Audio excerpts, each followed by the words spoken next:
Hello welcome back to my channel. నేను ఈరోజు మా తమ్ముడి మీద ఒక చిన్న ప్రాంక్ అయితే ప్లాన్ చేశాను. ఏంటి అంటే మా తమ్ముడికి పచ్చిమిరపకాయ బజ్జీ అని చెప్పి కాకరకాయ బజ్జీ వేసి ఇద్దాం అనుకుంటున్నాను. అది హిట్ అవుతుందా ఫ్లాప్ అవుతుందో మనకు ఇప్పుడు చూడాలి. ఇప్పుడైతే ప్రెసెంట్ నేను వెజిటేబుల్ షాప్కి వెళ్తున్నాను. బాయ్. ఇంకా నేను కూరగాయల షాప్కి వెళ్ళి పచ్చిమిరపకాయలు అండ్ కాకరకాయలు తెచ్చుకున్నాను.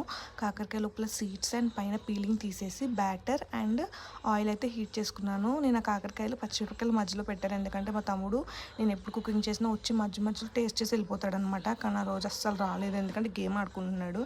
ఇంకా నేను ఫస్ట్ కాకరకాయ బజ్జీలు వేస్తున్నాను, ఎందుకంటే మా తమ్ముడు అకాడమీకి వెళ్తాడు. అకాడమీకి వెళ్ళే ముందు ఏదో ఒకటి తినడం వాడికి అలవాటు, లేకపోతే ఏమైనా జ్యూస్లైనా తాగుతాడు.